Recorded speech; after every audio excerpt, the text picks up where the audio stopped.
So thanks, Carol, for joining us. This is really a one-on-one with your darling husband sitting in the room with us, Chris. Um, so, uh, what we're doing today is we're taking advantage of the Deep River Library's Community Memory Vault, which was launched, I would say about a month and a half ago, would you Yeah, say? yes. With June 26th was the first question in the paper. Okay. So what I'd like to do today is we're going to run through three questions that were of interest to you. And just informally, we'll let the cameras roll and you take us down memory lane, okay? Okay. All right. So the first question was, what brought your family to the area? Why or how did your family end up here? And yeah. So actually, to start off, kind Yeah. of off script here. August 2023. When did you set foot in Deep River? We got in here October 29th, 1945. And we came from Verdun. And because uh, my dad worked for the ammunitions factory in Verdun, well, during the war, during World War II. And when it closed, when the war finished, the ammunitions plant closed down, and they were given choice of where they would transfer to. Dad was given stay with DIL or go to CIL in Windsor. But DIL was coming to this mystery company town of Deep River. Huh. So that was what we did, and we got here on that Friday night, and it was dusk. When we got off the highway, we went to a guardhouse where now I take it it's a four-way stop. It's in that area. And we there was somebody met us there and brought us down. We came down the hill, and there was a steam plant where the Chevron suites are now. Oh, okay. And so we turned in there and got stopped at this place in the middle of sand. It was dusk. We got my mother got out of the car in sunken high heel shoes.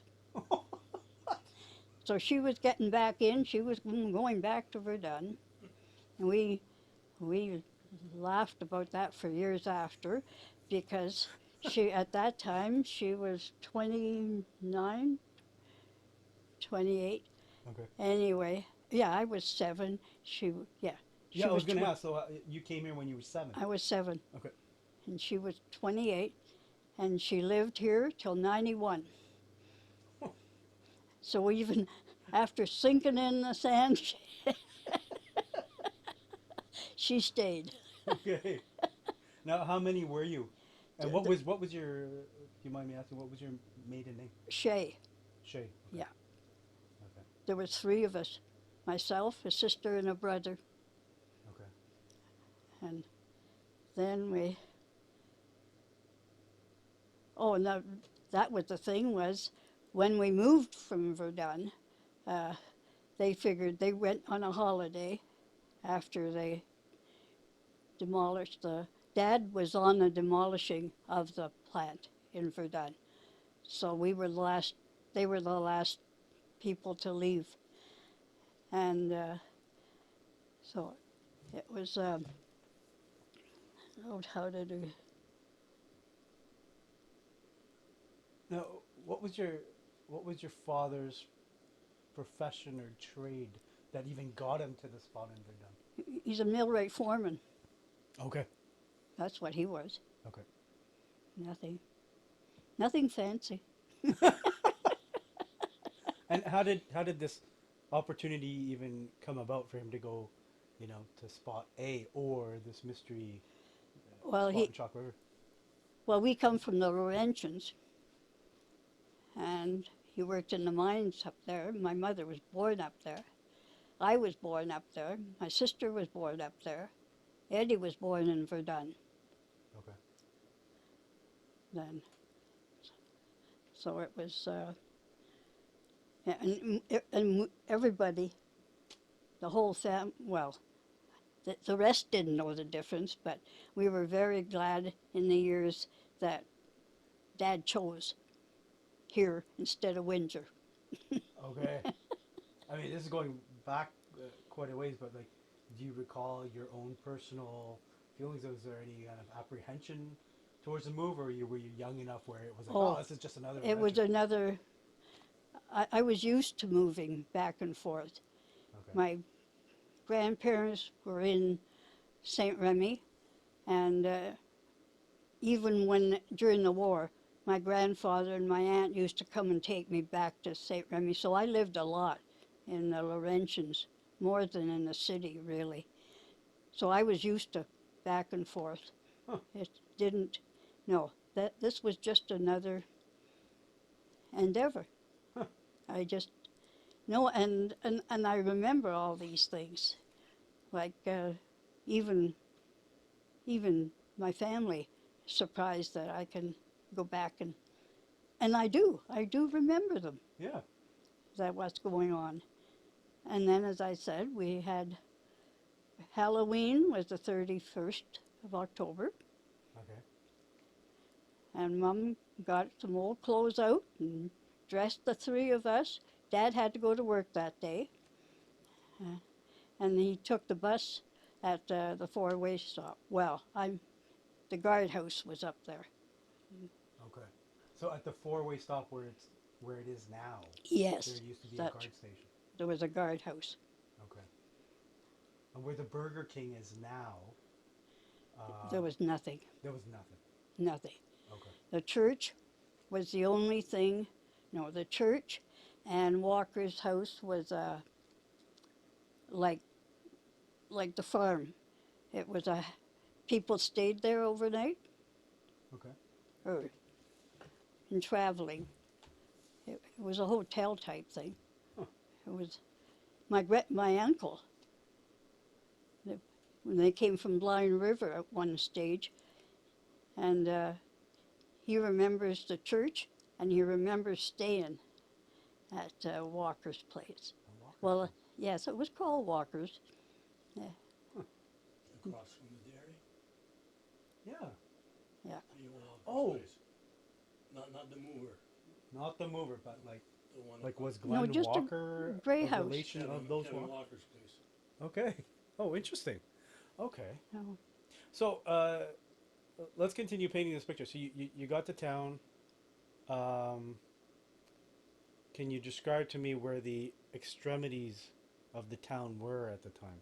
Because I think we were separately we were talking about how it was still forest Well, here and there. Right? eventually it was Wolf to La Karen. No, Algonquin. Wolf to Algonquin. Okay. That was our town. Wow. And and it took a while before Algonquin. No, I went to school in Algonquin. You went to school on Algonquin Street. Yeah, I was in grade 2, and grade 1 and 2 went in the house on the corner of Algonquin and Glendale. Oh my No gosh, more which one? Either the first or the second. I keep Oh, that's interesting. grade 2 was in the living room, and grade 1 was upstairs. Would it have been that kind of yellow brick home? No, they were shingle. Oh, okay. All asbestos shingles, Okay. like yours. Yeah, yeah. Okay. Yeah. Wow. And also, it was what was that? Well, I was just looking at the questions here. So you described what brought your family here. Oh yeah, I was saying about Meldrum. The only good thing about it, after Dad convinced Mum that she had to stay that night, Yeah. when we got in the house, I can remember my mother was so excited because the Meldrum movers had actually set out the whole house. All the furniture was where it should be. Okay. So that was one happy, Yeah. happy time when we got there. And where was this first spot that you landed?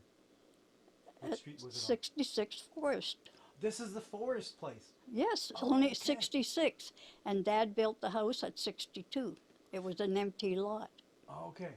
So tell us about that story, about how at the beginning, the plant rented out Everything was housing and then. rented out. Okay. Yeah. They were the wartime sixes and wartime fours, which was all that was on.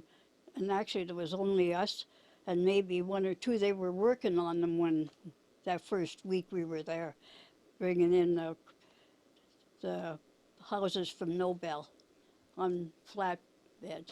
Okay. And yeah, Nobel, where is that? near Parry Sound. Near Paris. Okay. Okay. Yeah. Oh. Yeah. Okay. So what year was it that they started allowing folks to buy their own lots of land? April 1957. Okay. It became the town, incorporated the town of Deep River. A proper town of Deep River, not a company town. Okay. Because up until then, it was a company town. Okay. Nobody was allowed in unless you worked at the plant. Huh. And you were saying that your father had been prepared since the wee hours of the morning that day to sign and to purchase his. Oh, yeah, he went over. Maybe it was 6 o'clock. I'm saying 5, but I think it probably was 6 o'clock. He sat on the doorstep, and the town office was a mixture of. It was an old building, and it was where I think the theater became, and where the apartments are now. Uh, it was in that area. It was just a big building, Okay. and it had, because I know they used to have dances in there, and there was different. Oh, that's Ch- the cafeteria yeah, the cafeteria. to the right of where Schneider's is. Right. Yeah. Yeah. But the town office, I think, was in a part of like off of in that same big building. Okay. Anyways, he sat on the doorstep to buy his lot. And so he was the first person to buy a lot in Deep River, and the only person to get the sewage hooked up to the water hooked Oh. up to the house. They said they were doing it, and it cost so much that they didn't do it for anybody else. You had to pay for it. Oh, okay. You've got to wonder how much that lot would have been priced at back then. Do you remember? No, I don't. Okay. No, That would have been interesting. no, I don't. I must have known at one time, but Yeah. that's not one of the things that has stayed with me, other than he started to build it in April Yeah. and had it built by September, but he had to. They only had a time slot to do it in. Oh, yeah. Now they take years to build a house. Like Right. it. No, they were given that time slot, and so we moved. We lived in the wartime 6 from October 45 to September 57. Okay. And then moved into the new house. And as I said, 16 years ago, I think Mom died. And that's when it got sold. I see. So it's been with the family for quite a number of decades then. And we had, and the hospital got built after we were there. Dr. Skelly, AMP, and something else. They were all on Summit in wartime 4s. The A&P was on Summit? Well, it was, At one yeah. point? Well, it was just a house. They were all in little houses. Oh my God. That was our store, grocery store. And what was the downtown? What we now know as the downtown like back then? It was nothing. Everything got built after. Like we, in the week after we were there, the Moors moved in on Alder Crescent, and there was people moved in on Spruce, off Ridge Road. Oh yeah. There's that. Well, for some reason they did 2 or 3 houses there right away, Mm-hmm. and at the beginning of Alder Crescent, Okay. like down on Beach. Yep. Well, we were the first people, the west side of Deep River. You guys were. Yeah. Okay. But on the right, Beach, all the big houses off On the Rock waterfront? House, Yeah. Rock House Way there, that first bit, they were there. And Hillcrest, that one block, I think was there. Then there was a little street that went from Deep River Road to Troy's, and Troy's was there too. Okay. They were starting, like the apartments were just getting built. Oh my but- gosh, the ones that we see there today, with the white siding. Yeah. Okay. But there was a street there until they built what's now Value Mart. It was Loblaws. Yeah, yeah. So they ripped down that street. But there was that street, and then Glendale, that one block of Glendale, Yeah. and Summit. And that was that part. And like they weren't full streets. Like they were still bringing them in and building them. Yeah, okay. But the west side was just being totally built. Like, as I said, although the steam plant was built, because remember the steam plant, and it had an 8 o'clock curfew, because all the buildings were, like the main buildings were built. The camps were there, where Surf Lounge, the gray building, Sorry, help place me in town here. Which spot are you talking about? on Forest. Yep. When you go out to we used to be the village pharmacy, but now it's that new dollar store. Oh, yes, yes, yeah. Well, in there. There was the camps there until the hotel. Before the hotel they were building the hotel. Is the Hotel Jail Great? No, Talking The No. Grade didn't exist. It didn't exist. No, there was just dormitories that they used during wartime, as far as I know. Oh, okay. And then there was the staff hotel, and there was what's Maple Lodge. And the staff hotel used to be large. It was well, when we 2 or 3 first times came, the it was size just the it is now. camps. The staff hotel was being built. No staff hotel yet? Nope, it was being built. Yeah, it was the camps. They were expensive. It was $8 a month for double and 12 for a single. They weren't great though, but still. Yeah, yeah, yeah. As a matter of fact, anybody could get into your room. Just had to go over the door through the transom. And you guys did tricks with that. If there's noise here on the recording, it's just because I'm moving the mic so we can hear Chris better. Okay, now, where were we? We've digressed. Where were We were, bu- You well, were in the dorms. yeah. Oh, right, okay, yeah. Sorry, go on. But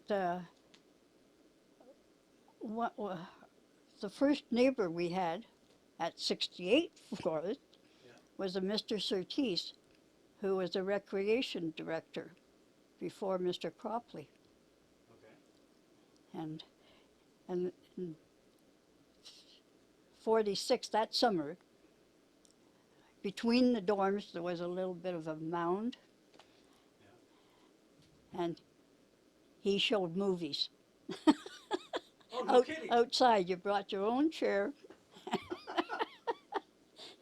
And if the weather, I can't remember how many times we went, but yeah, Oh, neat. yep.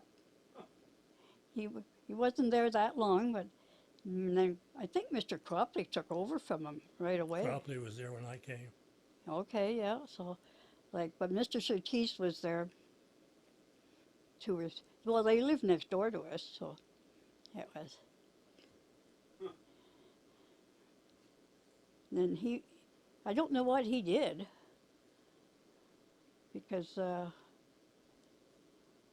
Oh yeah, he did recreation because somebody asked me where he worked at the plant. And no, he worked out of that house that I was saying the town office was in, where the cafeteria and Okay. it was between the camps. So, so the original town office, where was that located? Was Well, that on Summit? No, No, it no. was on Montcalm.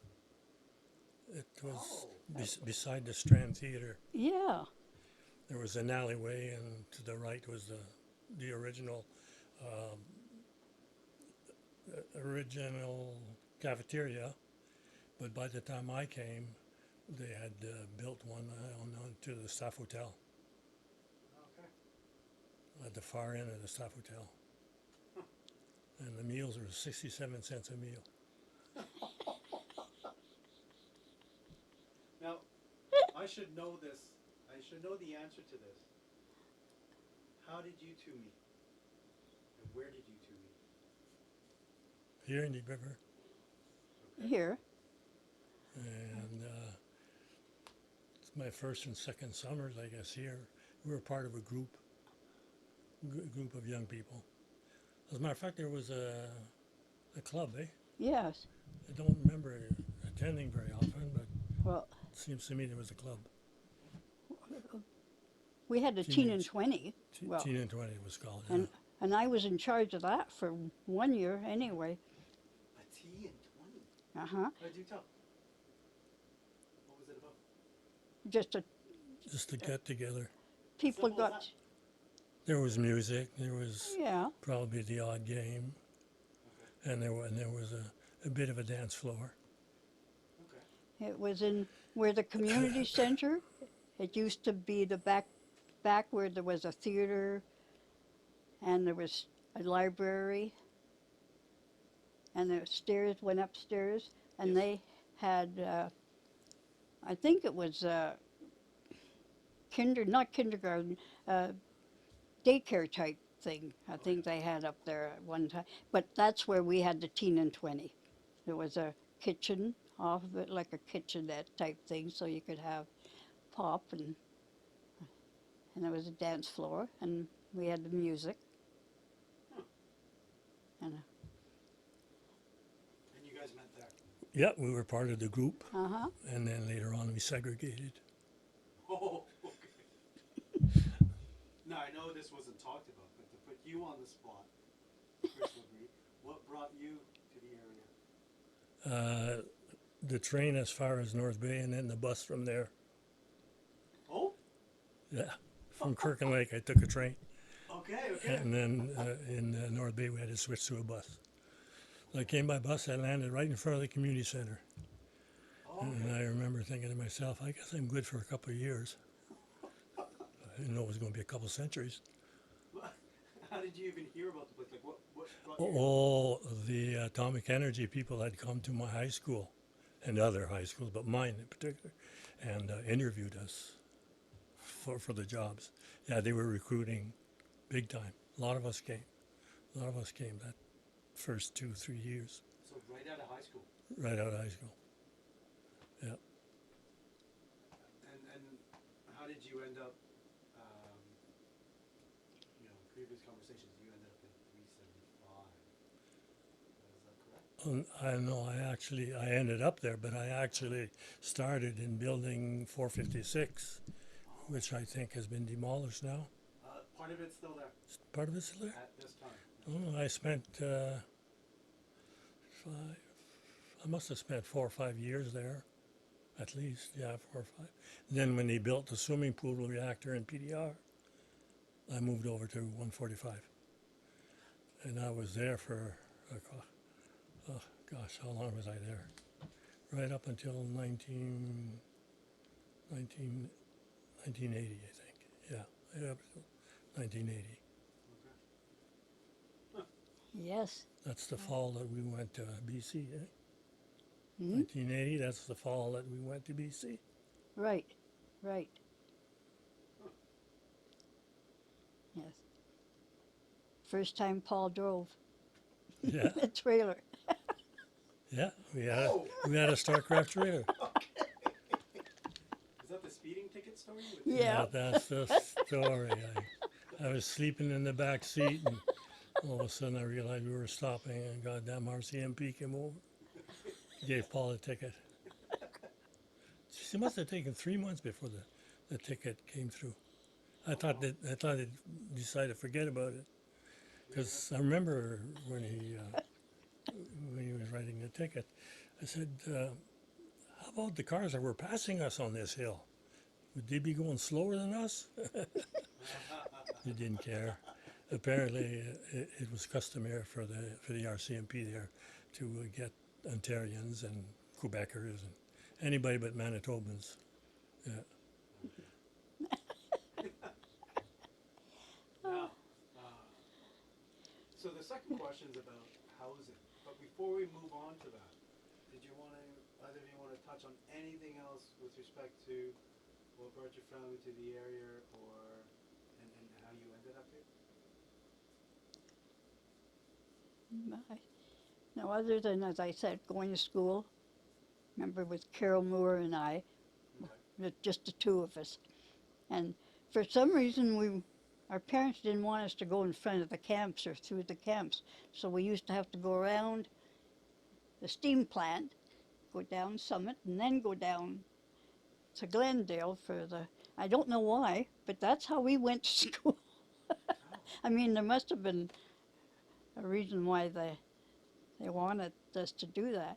But yeah, so Carol would come from Alder Crescent, meet me in the corner, and we'd go to school. Okay.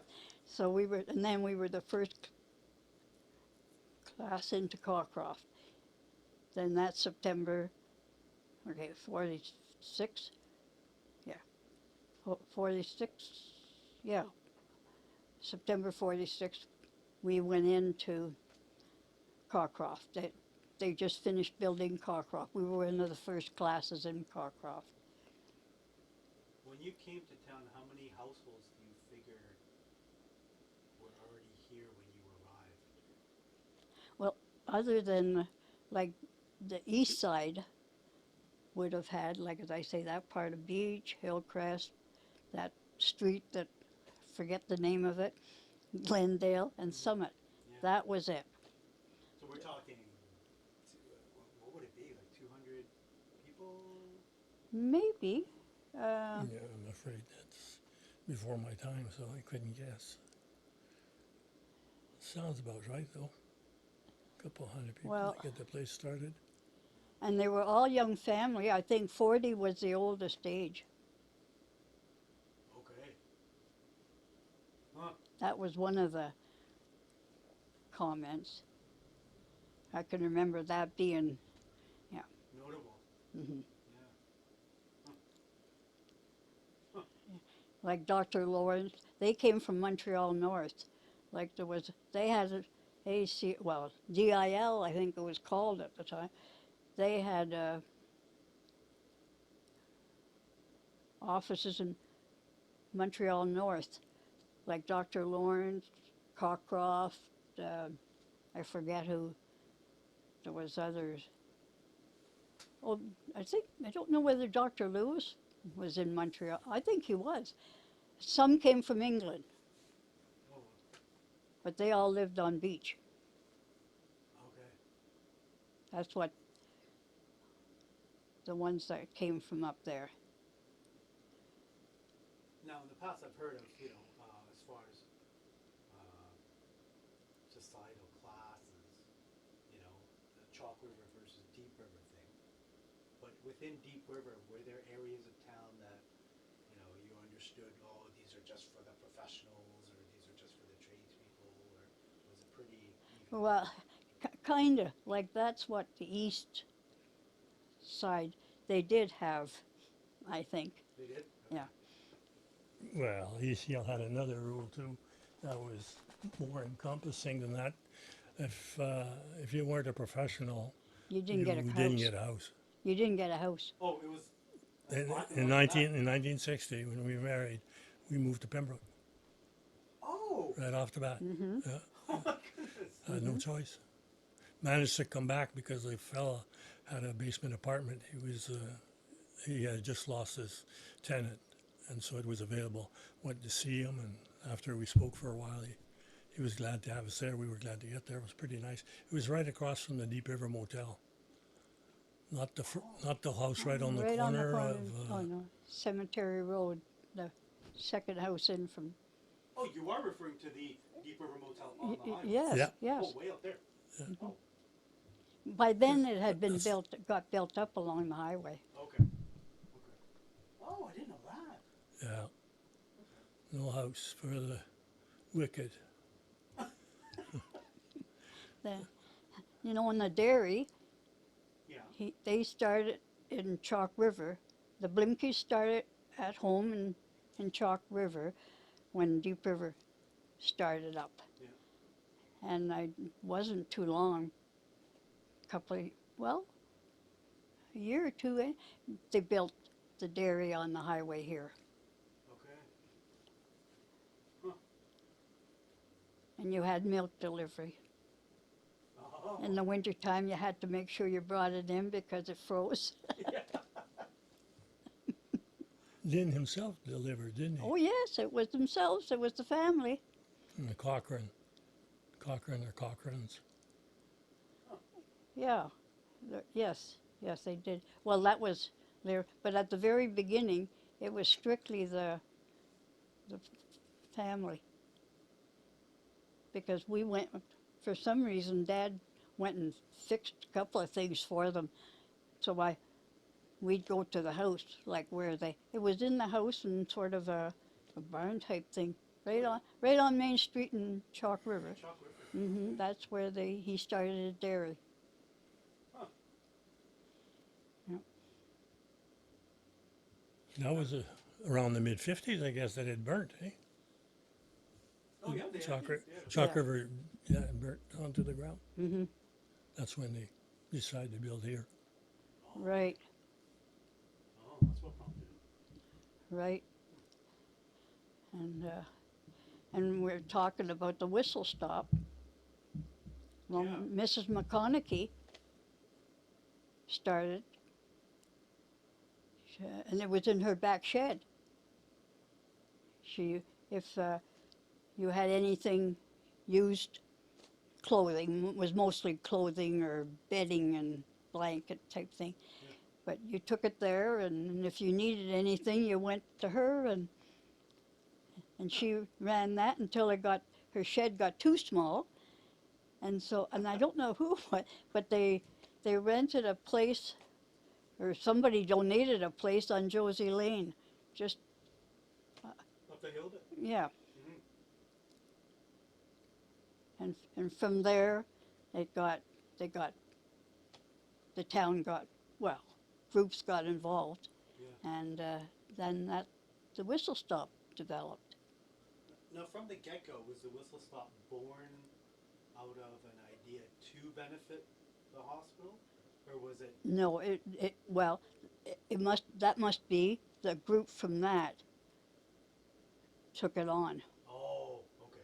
Because it was private, like Mrs. Okay, it was simply a McConaughey. secondhand. Oh, Mrs. McConaughey did it for, God, I was well into my teens. I might have even been working when she finished. Like, she just had to give it up. Oh, okay. But no, she was very involved. Mr. McConaughey was our first mayor. Oh, He was head of security at the plant. He was the head of security, and he was named our first mayor. But no, she started in just a shed. yeah. Actual shit. Yeah. Oh, cool. Now, let's go back to housing. This takes us to our second Yes. question, okay? So the question involved is tell us about your early housing when you arrived, and are there any memories that exemplify how unique this housing situation was? Well, like ours was just stuck on stilts. They came and put plywood around the outside of it, and Dad got all our empty blankets and towels and made that winter and stuffed.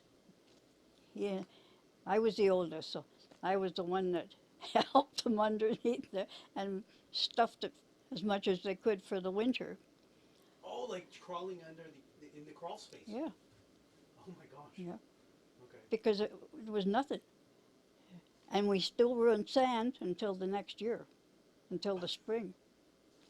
There was no, well, I think they must have put gravel on the road, but I think when we first came, like the east side would have had gravel on the road, or solid enough road, whereas we being the first ones, you couldn't tell the difference from, because I can remember going in and running, and well, there was nothing across the street. We were just in the middle of a sand, Oh. but yeah, and there was only one layer of wood on the floor. Like it didn't have anything. My mother came down the stairs in her high heels and went through So you say the floor. so below on the main floor, below the floor there were no. There was nothing. There was nothing. No, there was just that one layer of wood. Oh my goodness. So she went through it with her high heel. That I remember because we were in the, we were at home when it happened. Now, over the years, while you were still in that first home, Yeah. what improvements did your family make to it? Well, we went from a big black coal stove in the living room, and it had holes on top to heat the bedrooms upstairs. And Pat Shea brought the coal from Pembroke, and they used to put it in at the steam plant. And you went, and we all had coal bins at the back door. Huh. And Dad cut wood, so we must have did wood, but I think we got an electric stove shortly, and we had an ice box. And I know that he got one of the first Cockburn and Archer in Pembroke. After the when they were getting fridges in, he got one of the first ones that came in. He got a fridge. But yeah, we had the coal bin at the back door, and then they built. We got a basement under ours. They put basements under Glendale, the one block in Glendale, I think, and Forest. Now, how did that work? They did it after the fact. Yeah. We'd been there, I don't know how many years, Oh my goodness. and put oil stove Okay. in the basement. When would that have been around? Would that have been in the late Well, 60s? the basement was there when you came in '55. Well, that would be 10 years. Yeah. Well, no, we were there. I was a teenager when we got in fact, I was in high school, I think, when we got the basement. Okay. All of a sudden, they just, yeah. Now, that first house that you lived in, Forest, 3 kids, 2 parents. How many bedrooms were There was 8 kids before we moved out. Oh. There was 10 of us in that house. Mom, Dad, and 8 kids. My gosh. I feel like I'm missing part of the story here. Yeah, there was 3 of us when we came, and that's what I was saying with the hospital. We used to get, not North Renfrew Times, it was just a sheet one sheet of paper. Oh, for the newspaper. Yeah, That was it. yeah, Okay. for the Deep River paper. But they started that. It was going when the hospital opened, because I used to have the sheet with Dr. Skelly announcing and showing the family and the first baby born in that hospital. Ah. But my brother, Norman, he was born January 9th, 1947. And he was one of the, I think he was the 10th baby or 13th baby born in the hospital. And that's when the hospital opened. You used to have to go to Pembroke. That's what I said. Dad had the car, and anybody wanted to go to bring their wife to have the baby in Pembroke, that car was on the road an awful lot. Oh yeah, you were saying the other day Yeah. he used it to. Was it specifically for that? For trips to and from the hospital and from? Well, pretty well. No, we traveled. Like Dad came from Calumet Island originally, and he hadn't been back to this area until we moved to Deep River. And no, we used to go down there quite often, and still go to Laurentians twice a year. And but but no, the majority was pretty well going to Pembroke with to deliver babies. Amazing. Yep, he did. There was quite a few people used that, and Mr. Wilcox used to drive it. Like if the people that needed to go to Pembroke, Mr. Wilcox, if Dad actually Dad didn't go very often. If the husband couldn't drive, Mr. Wilcox used to drive it, drive them. He was a bus driver. Yeah, yeah. But so his car was well used. Oh. Do you remember what kind of car it was? No, I didn't know my cars. he he bought a little truck and they built a camp in Mackay, but they used to use the truck for that, for whatever it was, a Model A. Model A. That's right. Okay. That we know. Okay. Now, when you came to town, Chris, Hmm? tell us about the first spot you landed, and from there, excluding Pembroke House. You know, I landed in front of the community center, Okay. and from there somebody must have given us instructions. You reported to the staff hotel, and you were allocated a room in the dorms, Oh, as simple as that. just like that. Yeah. And then they also had a bus ticket for you for a week or so. They were expensive. They were $360 for 36 trips. Okay. It's amazing, eh? It doesn't ring. But then again, if you think of the salary, 2,100. I guess For the year, you mean? 2,100 a year. Yeah, Yeah. that was a starting salary, technician's bracket. Now, from the dorm room that you landed in initially, where was your next spot? I ended up in the staff hotel for a couple of years, I guess. Mm-hmm. And then after that, I found myself at McGregor's Hill. I was married. Oh, okay. Oh, cool. Yeah, well, so you'll have to educate me. What is McGregor's Hill? That's on your way to Pembroke on the old highway. Oh, yeah. You hear of Dacre camping grounds? Yes. Well, it leads into the old highway. The road leads into the old highway. And McGregor's Hill is just the name of the hill. There was a motel there, maybe 8, 10 houses. And then if you went down the hill, there was McGregor's Bay, and that was on the Ottawa River. If you kept going, you went to the golf club, the Pembroke Golf Club. Hmm. Now, when did you two land on Sylvie? In June, I think, of 63. Hmm. June of 63, and Our house? Yes. Yeah, I was asking June, how you ended up there. June 63. Okay.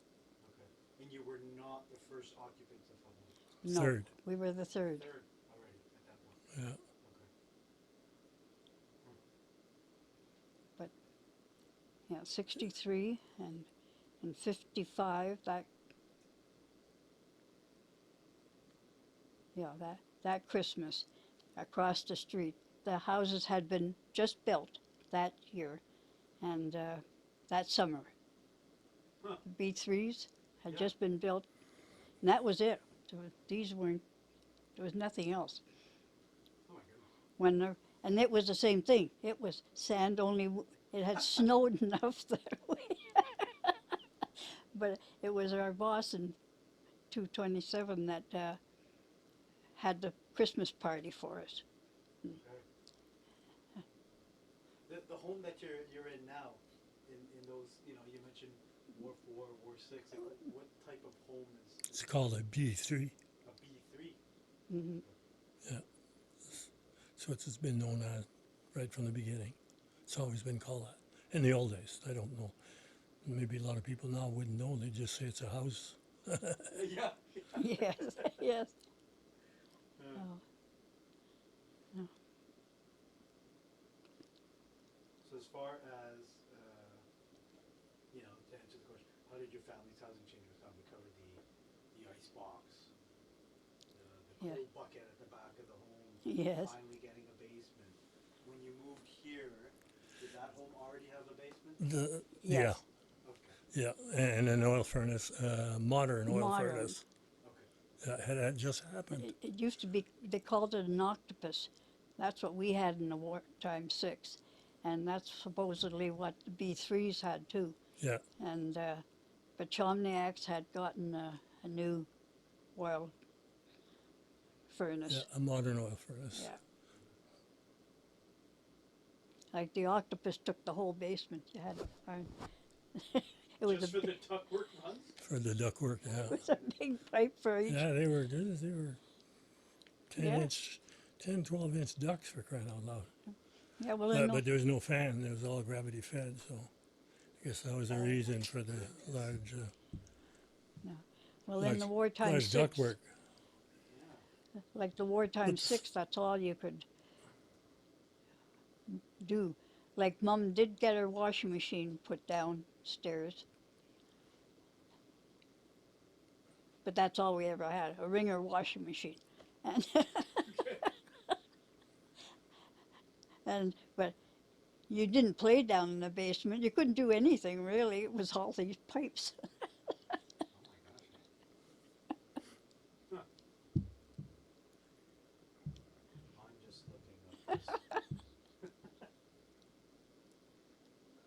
Now, this next one here. Oh, before I move to the third question, was there anything else in No, your notes? I think that. Or something that comes to mind that you want No, Miss McConaughey, and I think I've covered pretty well all the oh, except the German the prisoner of wars.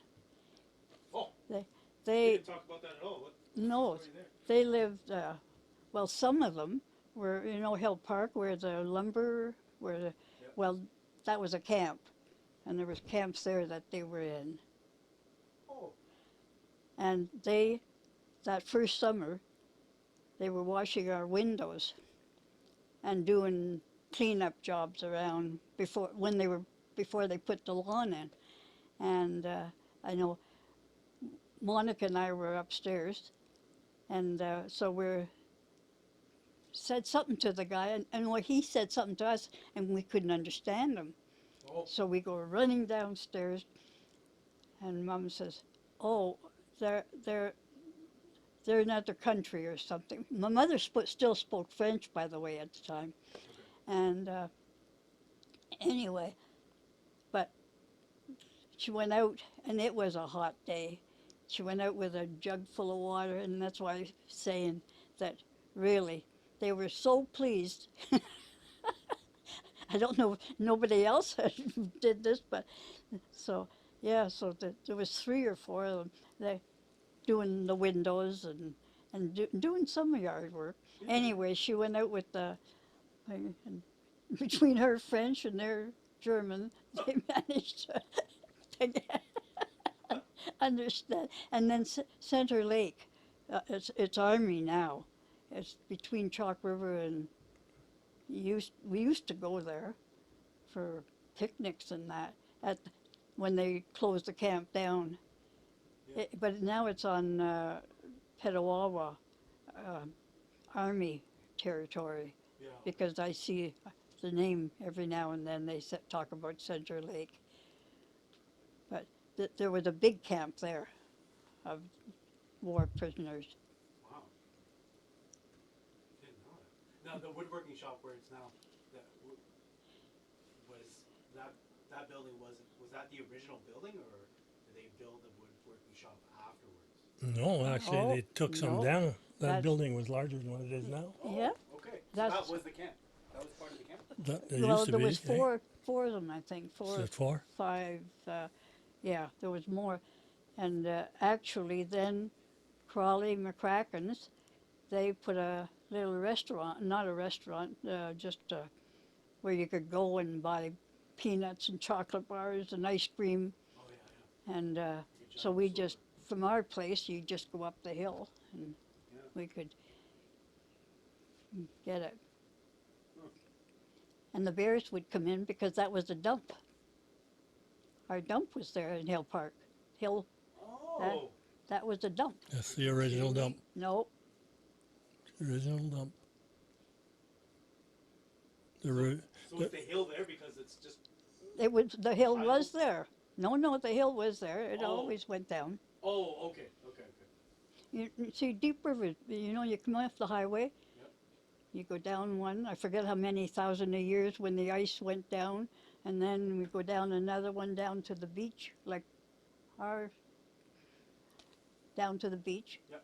Yeah, so Deep River, well, actually a lot of it along here is done in 3 levels. Oh, okay. So your top of the hill, well, went down to the next level. Well, they had the camps up along the top, but yeah, that's where the dump originated. Okay. Then they cleaned it out and burnt it, and I don't know, they leveled it out and made a hill. Turned it into Hill Park. Okay. Gee, that'd be the first time I hear of a former garbage dump being. You knew? You never knew, eh? No, I had no idea. No, it was there. But the bears used to be there, so I mean, there was nothing for us to see the bears coming down to our place. Okay. I remembered it personally because of the rink. I think that was the first year they built the ice rink up there Right. between the road and the carpenter shop. Mm-hmm. Oh yeah. Yeah. Oh, okay. It used to be behind the liquor store, but that was before my time. Yeah, it was a rink in the winter and a tennis Court. thing in the summer, No kidding. Okay. where the liquor store in that. Yeah. Mhm. Yeah. Okay. And then on the hill, though, there used to be a section that belonged to the drama club, I guess you'd call it. Yeah. They called it the Players, something or other. It's Oh, the Theof. River. Deep River Players, yeah. Uh-huh. Yeah, they used to have that there, and then there was some Boy Scouts, I think, too. Yeah, the Boy Scouts had it, had the front part. Theop had the back part. Yeah. And then the woodworking. Woodworking over it. was in a small section, and Mm-hmm. when they started changing things around, they Right. were allowed to. I guess they bought the whole section, or Yeah, they were renting the whole yeah, section. I think the woodworking own it now. Like, it was ACL or whatever when we had it Right. with the Scouts. Now, as far as just life in Deep River back in those times, I've only been here like 19 years, but if you look back, would there be a time when you said, "Well, yeah, this was the heyday of the town," with respect to perhaps, when the population may have peaked, when there was was Right. baby boom, or just the sheer amount of clubs and activities. Well, it was When do you full think of that- clubs. I forget how many clubs we had, 60 something. It was unbelievable. Yeah. There was no reason if The only thing was to go to Pembroke for shopping. Okay. And in the first years, they used to have a bus, and the truck would go with them to take the baby carriages, or if you didn't get a babysitter. Really? yeah, that's what they say. Okay.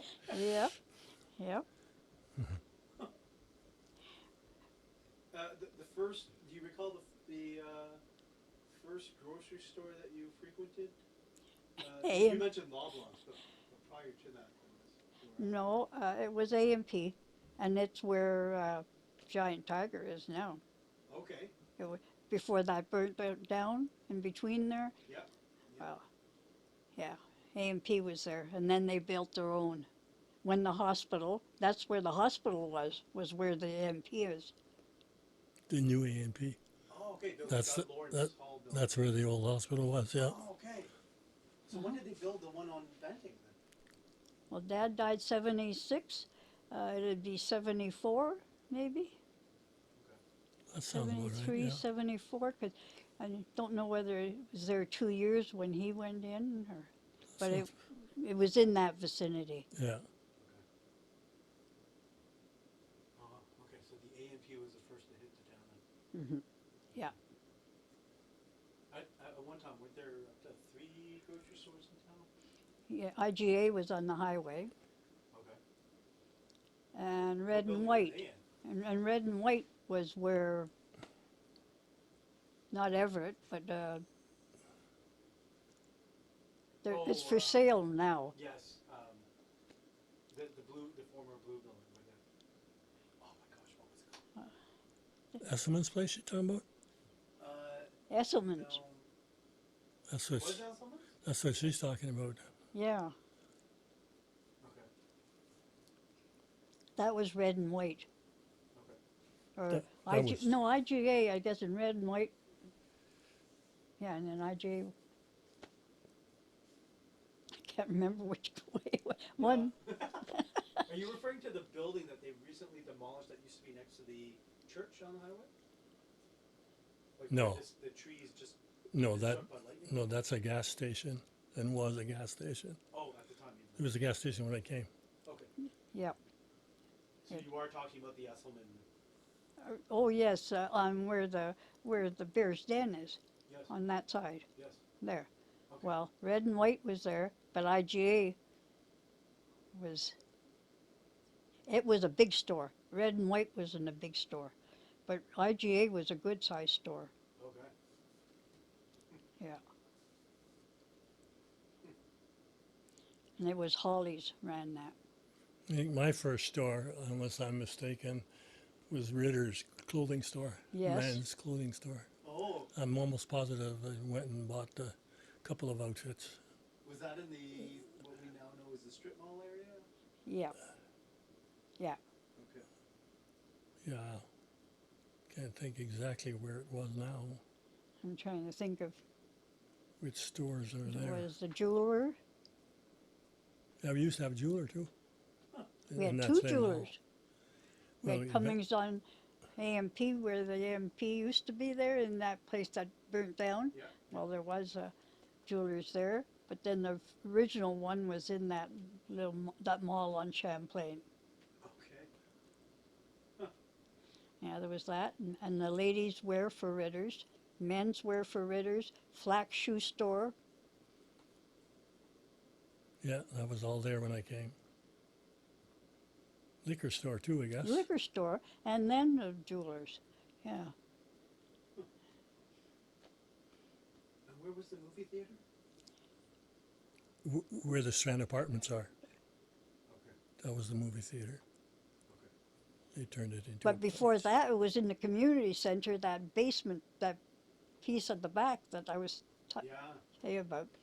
There was an auditorium there, and they played badminton, but it was our theater as well. There was all kinds of things went on in that.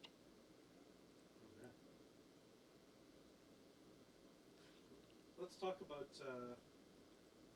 baby strollers. Ba- Let's talk about the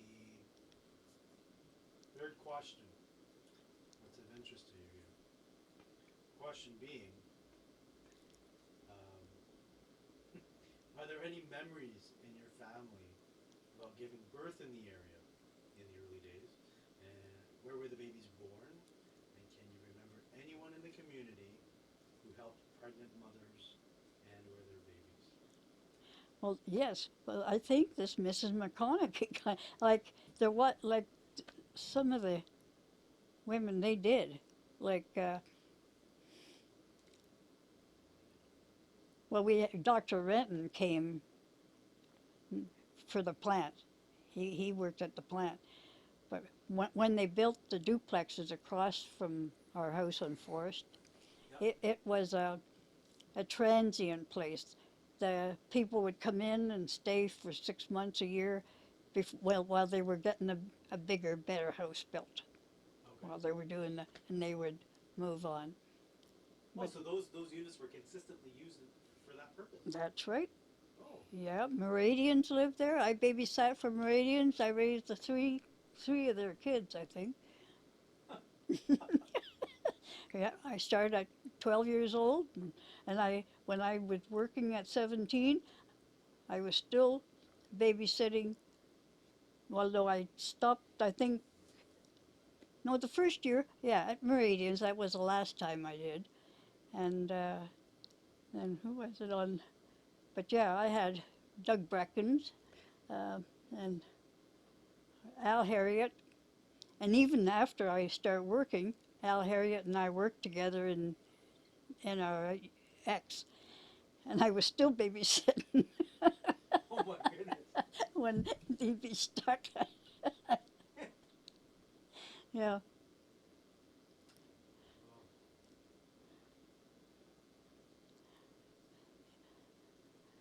Yeah, so there were, well, not Dr. Skelly was the one, and we were I forget how many babies. I forget, wasn't it too, we weren't existing too many years when they hit 1,000. Oh, Yeah. wow. Oh, it was really, talking about baby boomers. Oh, yeah.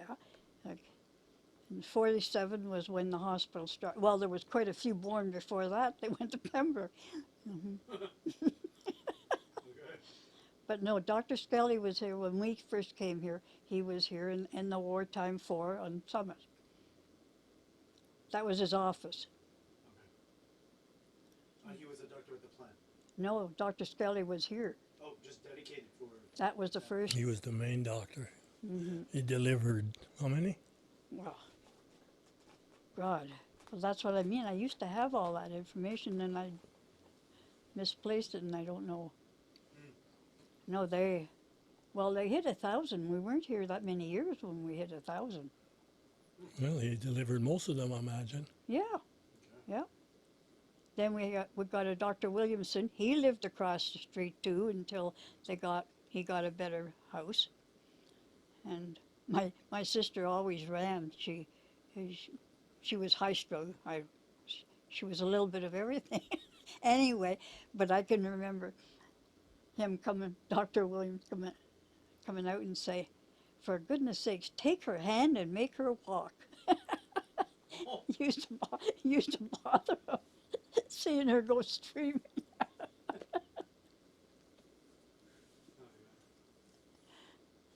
And then there was the dentist, my dentist, Sinclair. Gosh, where was the dentist's office at the time? It was in the hospital. Oh yeah, right in the hospital. Yeah. Okay. Yeah. Yeah. They had right on the entrance of the hospital. You went in the front door and it was right there. Oh, okay. She had arms on him like this Oh, and only one eye. Yep. One eye. And he took one of my eye teeth out that didn't want to come out, and he just put his knee against my chest, and brought those great big arms there on the pinchers, and he just started to sweat, but slowly it came. Then I go, yeah, his knee against my chest. Oh, So I must ask you about your time at ACL, each of you. But before I do that, was there anything else you wanted to talk about with respect to the early days of birthing and pregnancies and support for I think we've pretty well covered a lot of it. Lot there, like personal things that you knew people doing things and that, and Yeah. funny things and things that caused a lot of gossip. Ah, yes, okay. I mean, I even my younger days knew enough with all the adults that you'd learn pretty fast all the gossip that was going.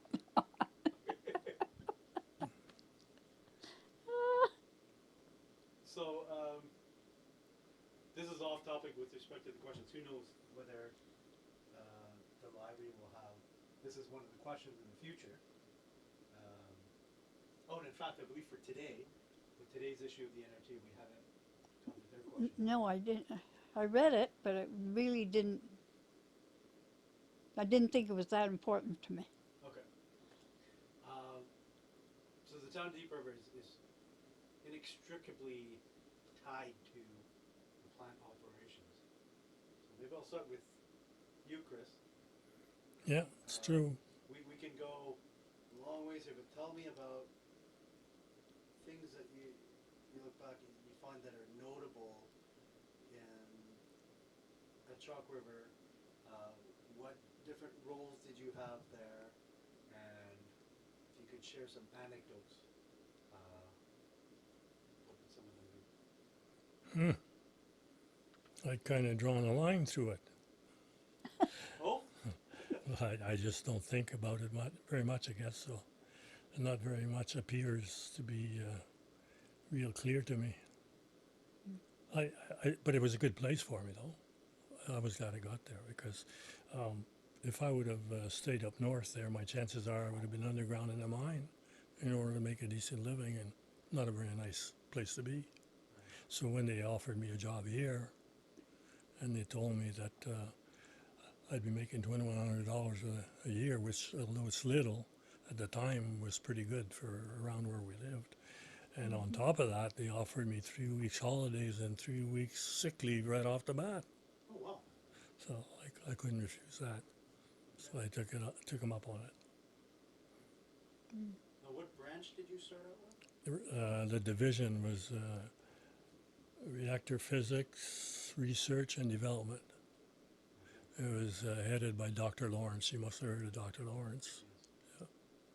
Yeah, he was my first division head. I was in 456. I ended up working for a supervisor by the name of John Barks.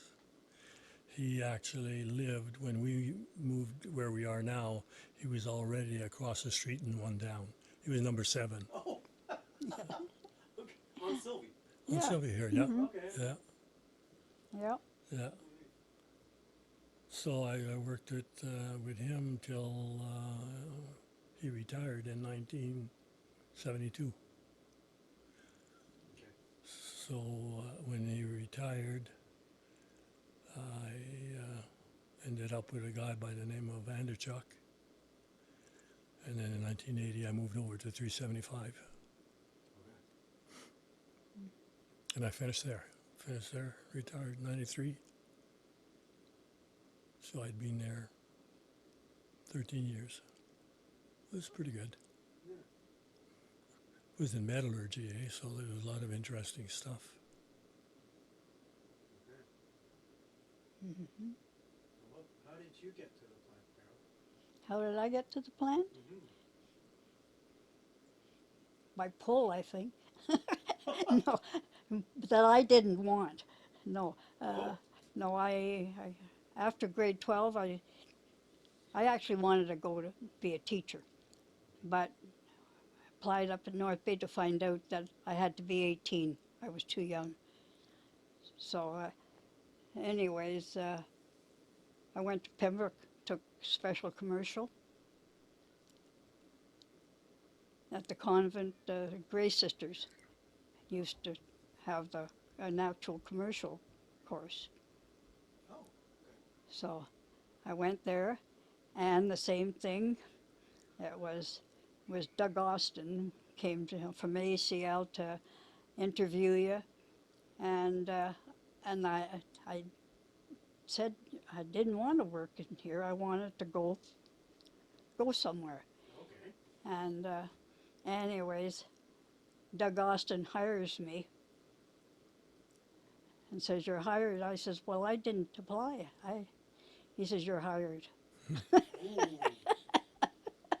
You don't hear about this too often. Oh gosh. Well, like Sister said, yeah, you have to, because there was two of us got 98% in the course, and that was me and LaChance girl. Okay. So she said, "No, we can't turn you down." She says, "Go for a couple of years and see how you feel about it." Sure. And her boss ended up being the guy's wife, Yes, Alice Oh Austin. Doug's But- wife, but Dad- Alice. Dad and Doug were close friends, so Okay. All right. honest to God. He says, "Your dad told me to hire you." Oh gosh. Okay. So where was the first? Where was the first place? 227 for about 3 or 4 months, but 227. I remember 227. is that right? That's where I first started. Okay, well, I was there probably from June to maybe October, Okay. and then I got put into NRX, Oh goodness. Okay. and so I was there in NRX until when NRU opened. Yeah. Before it got totally going, I was in there. They sent me over to NRU. Do you remember what year that would have been around? Well, what year did NRU open? 57. Actually, it was in the paper not that long ago. 1957. 57? Yep. I was only there a couple of years. Okay. Yeah, that's right. I would have been in NRX for 2 years. But, and that's when I worked with Al Harriet and Doug Bracken, Mr. Taggart. And then I went to NRU on the front desk. Yes, remember, it was open house and went right, with yeah. you. And right, you that's took right. me and showed me where my desk was. I actually was I there or was the facility manager might have taken you in. I don't remember. Oh, yes, yes. Yeah. Yeah, whatever. I think it was closed off, like it wasn't a part that was That's open. right. That's That right. wasn't yeah, yeah, open. Yeah. So yes, he did. But what was it? There was something on this week about if you don't know something, just go ahead and push it until you get to know. Well, all I could think of is an NRU, Mr. James. I used to do the monthly reports, and sometimes it was 64 pages of it. Anyways, I Oh my remember gosh. one time, and I had 42 engineers that I was typing for. 42. So anyway, yeah, and it wasn't an electric typewriter, it was just your hand typewriter. Anyway, and 5 copies.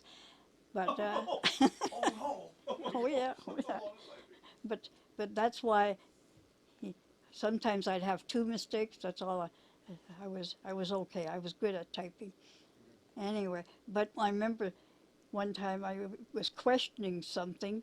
I guess it was after NRU had the breakdown and they had the accident, and I was the only one left in there. The only girl that was. I was in the change room across the street at my office, but I worked when all the shifts they did with the changes and that, when they worked on it. But anyways, I said to him, I can't understand that. I had one say, I can't understand this. And he says to Harry Collins, he says, come out here and explain to Carol that if she knew what this meant, she wouldn't be sitting at that desk. Fantastic. If she knew what she was typing, she wouldn't be sitting there at the desk. Now, when you said your office was across the street, was that 138? It was NRX, and then there's something in between it, and you cross the street, and it's NRU. Yes. Okay. Well, That 138 then. and that was a change room in the basement. Yes. And who was it that? Oh boy, I had to order the things for the urinals, something for the urinals, and I don't know. Somebody heard me doing this when I didn't know what I was ordering Okay. from stores. Every morning I had a list that they gave me that I had to order. Yeah. Anyways, this is what it was. And what did they say? Anyway, there was a whole bunch of the guys, and they waited for me to get on the phone with this thing and ordering this, and I forget what they did anyways. But I said, I'm telling Mr. James on you guys. Oh, go ahead, he says. He won't do anything. But no, they gave me well, they loved to tease me. In NRX I was on the telephone in NRX, and oh my God, they were a bunch, I'll tell you. They'd get me, they'd phone and ask for such and such, and I'd be announcing it over the loudspeaker. Oh, you would be the PA person. Oh my goodness. Oh, okay. And one day, whatever it was, kept phoning on, kept announcing and asked. Finally, they came in. Well, I think that wasn't Doug Brecken. He didn't have no funny part to him, no funny bone at all to him. He was, he was really serious. I guess he was the youngest engineer that had been hired on at ACL at the time, and so he was a real serious, you know. So, Conscientious person.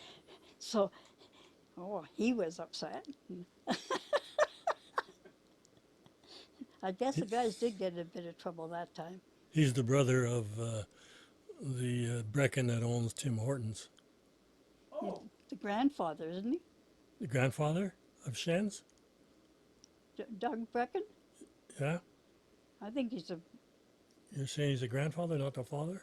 no, Oh, I thought he was the father, but somebody said no, that he's the grandfather. okay. Well, it makes sense either way. Because Mark was one of The sons. sons, and I can't remember. I used to babysit them. There was two of them. There were two babies. on Forest? Like at those No, places? they actually lived on McDonald when I babysat them. Oh, okay. Like, this was when when I was working in NRX. A few times they were stuck for babysitter. I ended up going to babysit them. Tell Tom about ordering spots. Oh yes, that's what it is. That's the one that Horrocks, Grant Horrocks, spots for spot welding. Oh, She tried, but she didn't get any. That's what it was. oh my gosh. The other one that was pretty good over the PA is Mr. Hunt. Eh? Calling Mr. Hunt. Oh yeah, His name was Michael. And they called him Mike. Hunt. Mike Hunt. You, Lots of laughter. Oh my goodness. yeah, they really used me. Let me.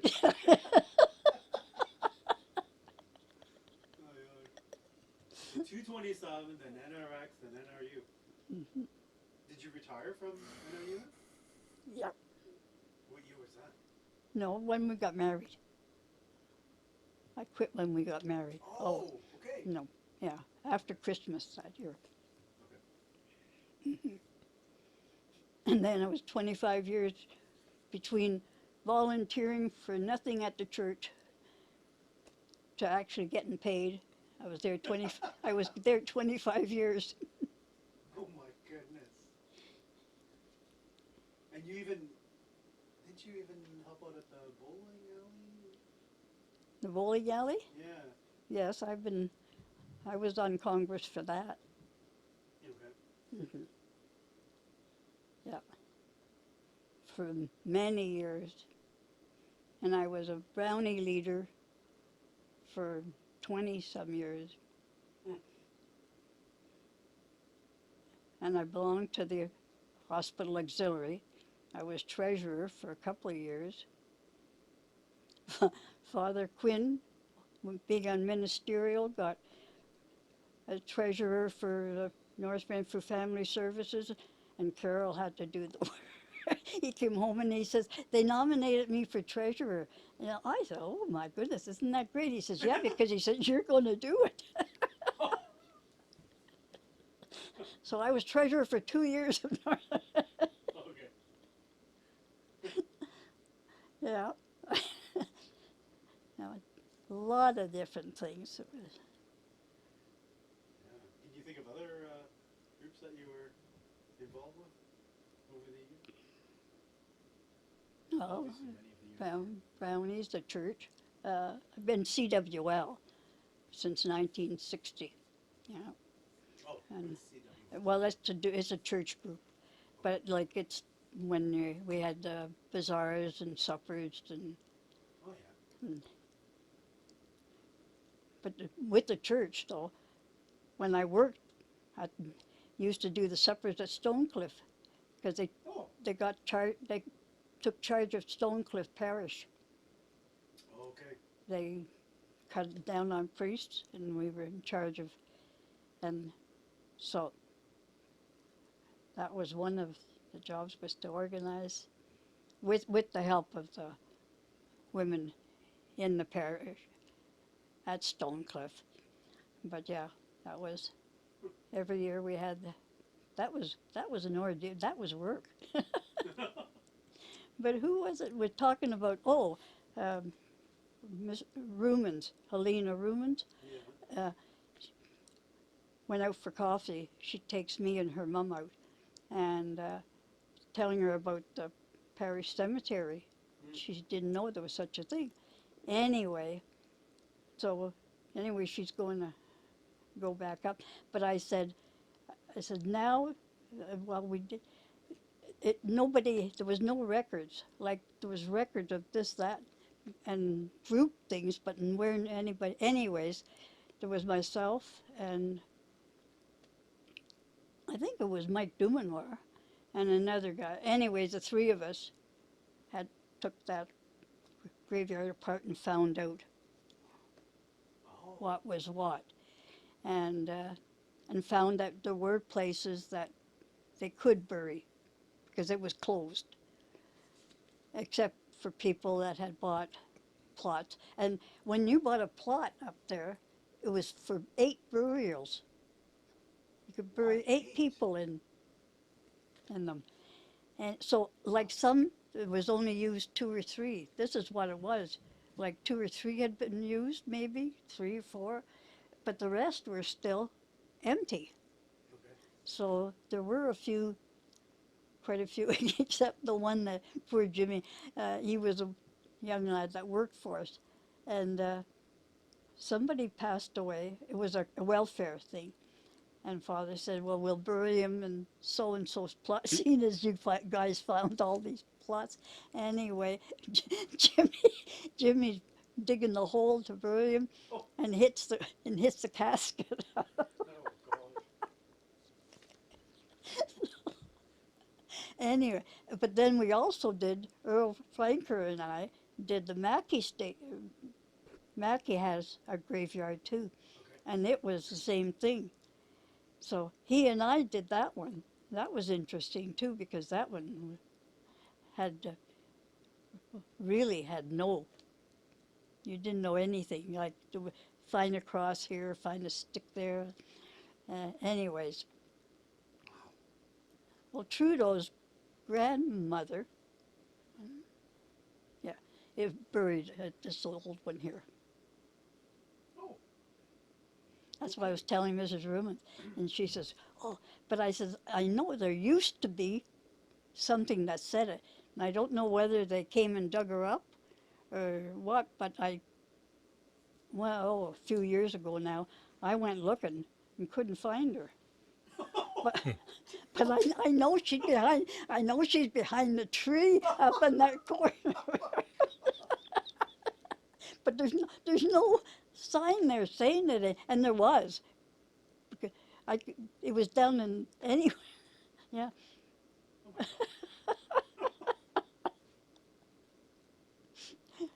So I don't know whether because somebody came and stole the body out of there one time.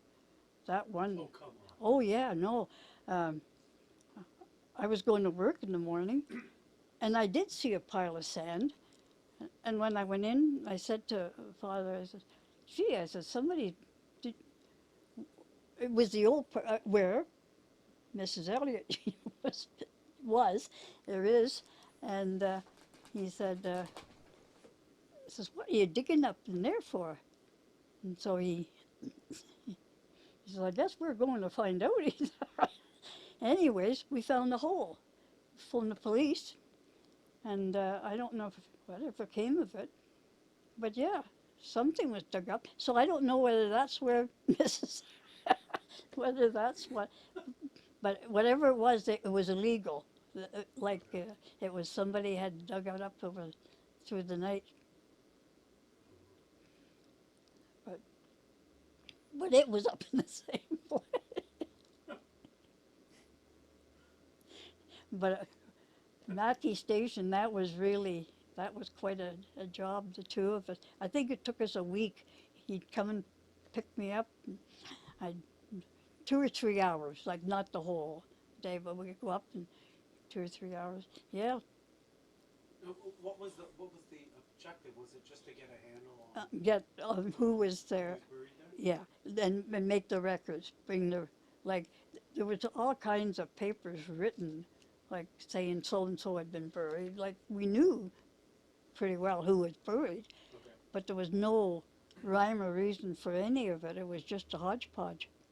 Now, at the time, were there just not clearly engraved headstones? Some had, but Okay. not. But most of them up there were just crosses, Oh, okay. or maybe it had been a wooden thing, like the newer part. That was okay, but it was like this one here in 1893. There's a Shea in there, 1883 or 1893.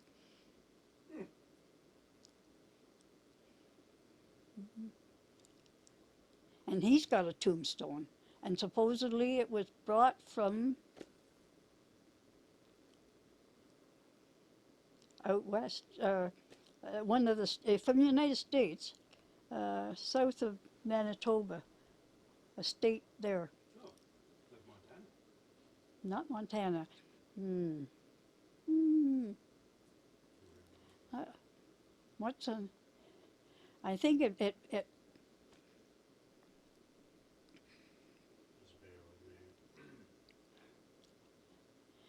but anyway, That'd be supposedly, North Dakota or Minnesota. okay, I think it is Dakota, Yeah, okay.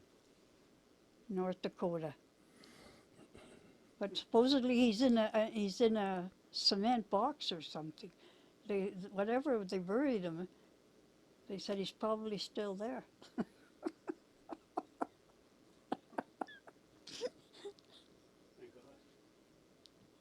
Thank God.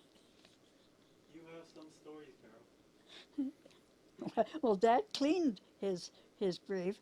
Uh, when we first came here, it was such a mess. So the grass, you couldn't find anything. It was like 2 feet of, it hadn't been mowed, nothing. They just dig a hole and bury him. Anyway, he said, well, seeing as we have all these new people, I know nobody has any relatives there, but Knights of Columbus, would you clean? It's like CWL, it's a man's group for the church. Okay. And so he made a work group up to put to put the graveyard into shape. And Dad took one thing, and after he was finished cleaning it, he looks at it, and it was Jeremiah Shea. And his grandfather, during the Spanish influenza, 1918, or he came this way. They don't know where he is. And so Dad thought it might have been him. Oh. But no, we found out no, it was related to the Elliott farm and was theirs, was his. But they came from North Dakota because I found out the whole history of it. Found out from this Pat Shea and Pembroke that we weren't related, but they weren't related to him either. And that's when I think I got a lot of the story with the old aunt would have been, she was almost 100 when I was talking to her, and she thought this was so great. She used to phone me 8 o'clock in the morning. Oh, she says, you just make my day. I need to talk to somebody so we can talk history. Oh my goodness. But yeah, so that's how but there was relatives came from North Dakota to the church, and Father sent them down to me, and I just gave him the whole history. And then Mary Pat, well, she was an Elliott from that farm. Anyways, something about her mother. I said, oh my God, I gave all that history away. She said, you're kidding. I said, no, I had about 10 pages of history on them, on all the goings on with them through the years. And that's when they said they had bought this cement case. It was sent up from the States to bury him in. I said, well, how long did it take? Came by horse and buggy in 1893. It didn't come by train or anything. And anyways, the old lady couldn't tell me how long it would have taken them. I said, and they kept the body that long? She said they must have had a ice house. Yeah. That's what Big that was box her full of ice. explanation. She says, Carol, I don't know how long it took them to get it, but she said, you've got a point. She said, guess must have had an ice house. Kept them in the ice house. Now, before we wrap up, the other day, King's Farm did come up. Yes, Anything you wanted to mention about that? yeah, King's Farm was one of those that they stayed over. The same thing as Walker's here. Okay. They were, and the church, and it was St. Alexander's Church. Like we have a new church now.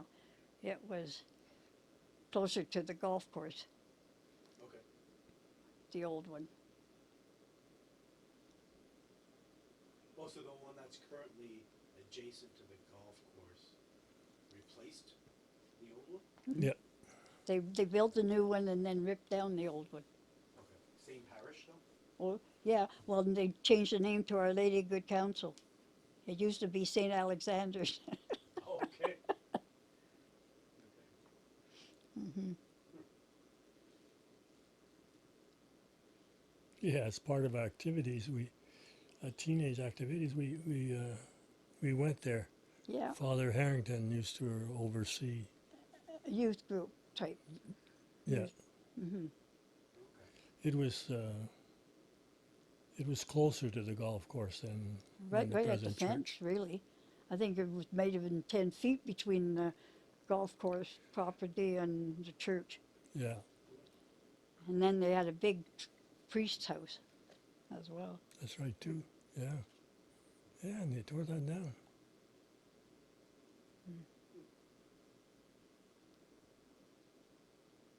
The number of churches that are in town now, in the early days, or say, 15, 20 years into it, were there that many more, or the concentration of churches in this town has remained more or less even? They're not really all well supported anymore. Like they're all here, still here, I think. Okay. Like the Pentecostal is new though. Like that was one of the newest ones. And the Muslims, I think, used the. Oh, that was the man's. That's the thing. What was that building previously used for? Oh, Can you recall? what was it? It wasn't like the Where is it? Catholic men's group. It's the other one. Goy Mason- Hope belonged to it. Masonic Lodge. Eh? The Masonic Lodge. Oh, right. Yeah. That was near the Legion. That big Yeah. building. Yeah. near Well, that's the Legion. one we're talking about. Oh, okay. Mm-hmm. They had one down Wiley Road. They had Oh. built one down Wiley Road, the Masonics, Oh, and then they built it in town. okay. And now I think the Muslims have it. Yes. I think. Yes. Yes, because what is it? That doctor in Pembroke supposedly comes here. Fiatori, El Fiatore? I think. Yeah. Yeah. Somebody said he comes here to. Oh, Oh, good.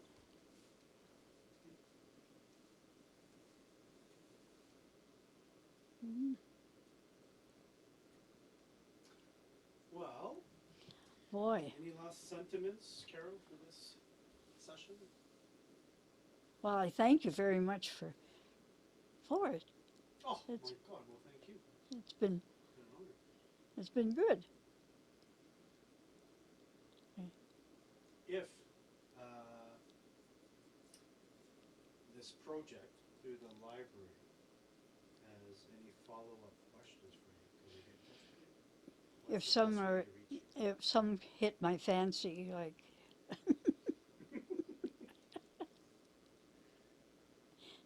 like when you think of it, eh? First, Cockcroft, we were the first class in there. I was the first class in St. Mary's. I was the first class in Mackenzie. Oh, and it was called Mackenzie even back then? Okay. Yeah, well, Mr. Mackenzie was one of them. He might have been Dr. Mackenzie. And Rutherford, too, eh? He, I don't know if he actually lived down there on Beach, but he used to visit. I know that, and like all those names, that was your beach. Hi. Hi, guys. Maybe gotcha.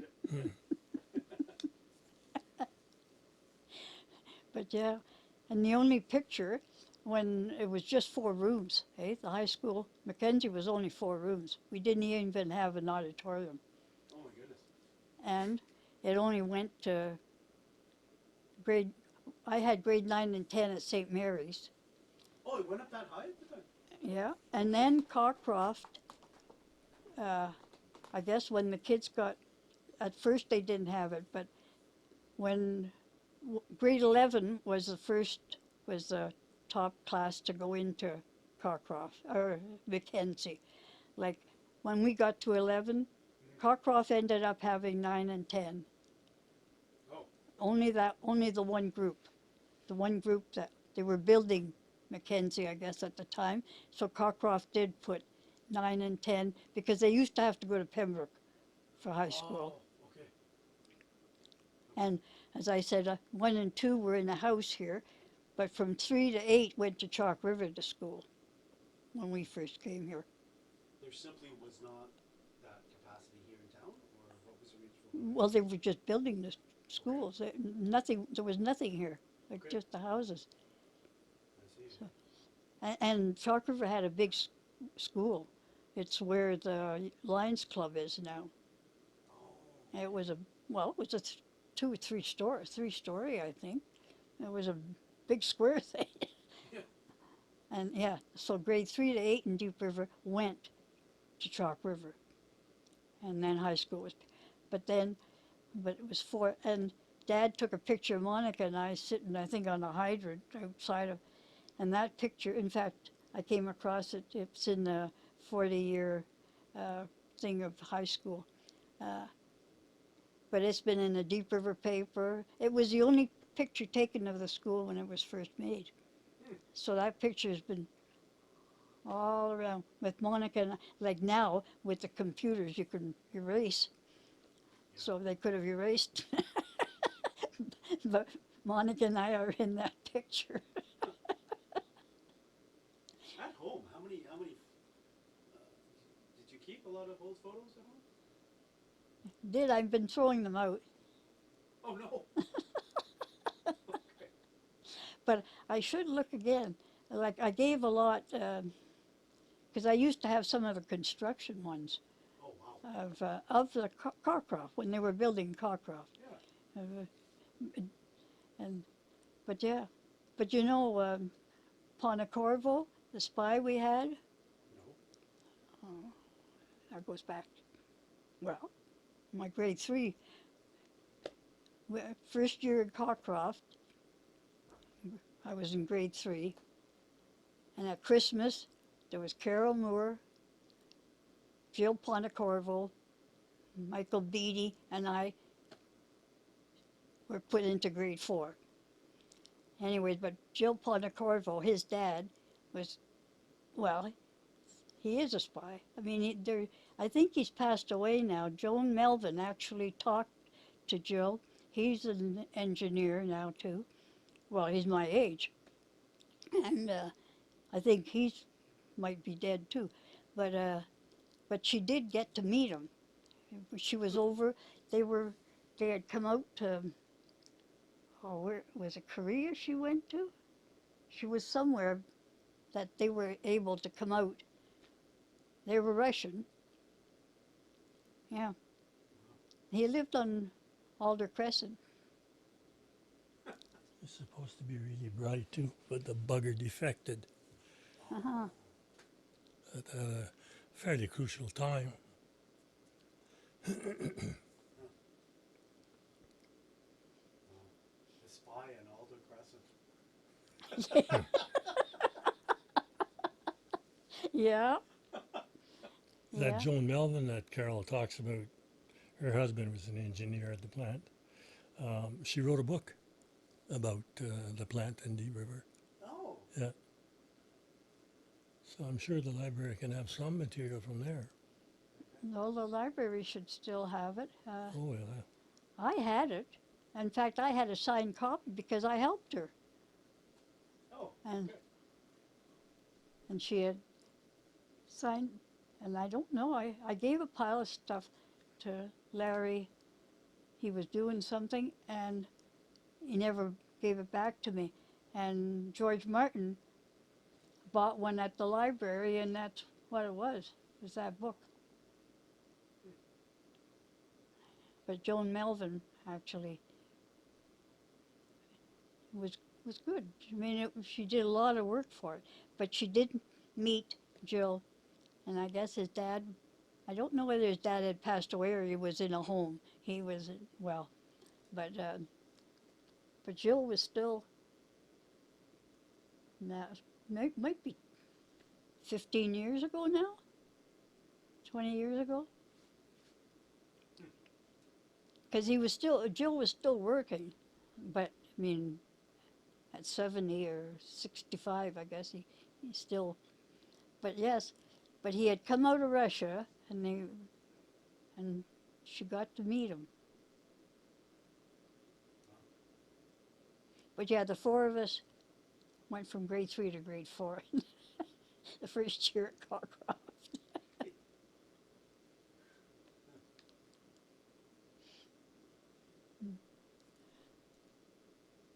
Yep. Cool. Well, thank you very much, Carol. Well, thank you. That's